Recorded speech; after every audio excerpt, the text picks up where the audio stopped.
What's up? My name's TechNumber here for Troubleshoot and welcome back to another video. In this quick video, I'll be going through a rather niche topic, but if it's something that's affecting you, this is the video that you're looking for.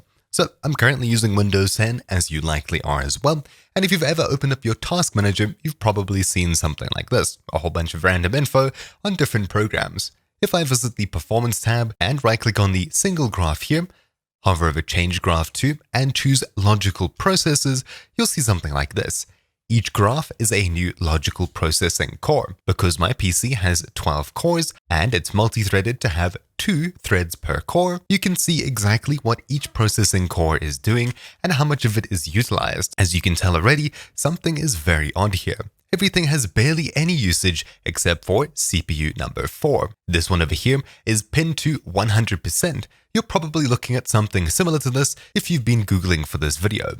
If you were Googling for it, then congratulations, this is the video for you. So the question I've set out to answer is, how do we find out what program is using 100% of part of our CPU, certain cores or certain threads? Well, you may expect to go to the Processes tab and sort by CPU. But if you do, it may not be so clear to you, as everything here is under about 5% CPU usage.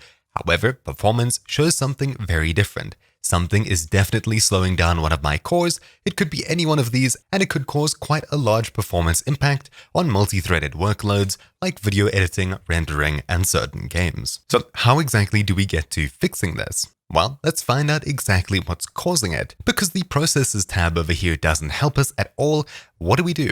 Well, instead of downloading other software, if you head across to the Details tab at the very top, it'll look something like this. Still not very helpful. We can sort by CPU usage, and we'll see System Idle Process is using most of our CPU, which is basically how much unused CPU percentage there is. It's basically the same as the Processes tab.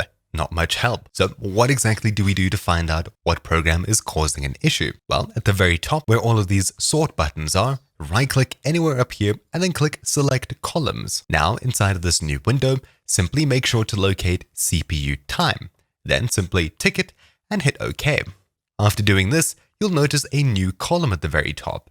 If we sort by CPU time descending, we'll see programs that are constantly using the CPU to some extent and how much time they've been using the CPU for. This is by far the easiest way to find something that's hogging a lot of CPU, as it'll be constantly counting up and not stopping. You can see Steam Web Helper has been using CPU for 1 hour, 11 minutes, and 22 seconds, but it's not changing until now. 23. System, not so much. Discord, not so much. Corsair, blah, blah, blah. Having a look down the list, you'll see one of these is reliably ticking up.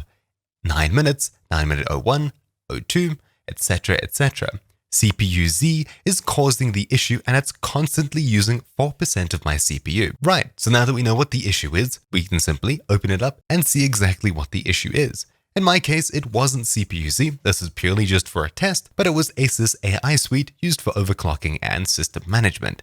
Opening up CPU-Z, as you'd expect, here's the issue. I'm currently running a benchmark on 2 CPU threads apparently, but using Task Manager, I've limited it to only 1 thread, meaning I'll reliably max out one of these threads so that you can see exactly what the issue is. Now that we've seen what program is causing the issue, simply stopping whatever action is happening, or if you assume that the program is glitched, you can simply close out of it and reopen it. This could of course be any program that's having a memory leak or some kind of odd leak. If there's a report button, you should probably use that if this happens to you more than once from the same program. That way, you can notify the developers of your issue and hopefully provide them the information they need to fix any problems. Of course, this was very deliberate, but for the Asus AI Suite software that was causing my issue, which is this software over here, I would assume it has something to do with stats collection at the very bottom over here, collecting voltage, temperature, etc., etc. Something must have been happening that caused it to update very often, maxing out one of my CPU cores completely. But anyway, once you've closed out of the software causing the issue, obviously your CPU core or thread won't be maxed out, and opening up the software will usually mean that it will work as expected without causing any adverse effects on your computer. Now this of course applies to 1, 2, 5, or 20 threads. No matter how many threads are being taken up, if you can't locate the program that's maxing out your CPU, this is the simplest way. But anyways, that's about it for this quick, super niche video. Thank you for watching. My name's been TechNoba here for Troubleshoot, and I'll see you all next time. Ciao.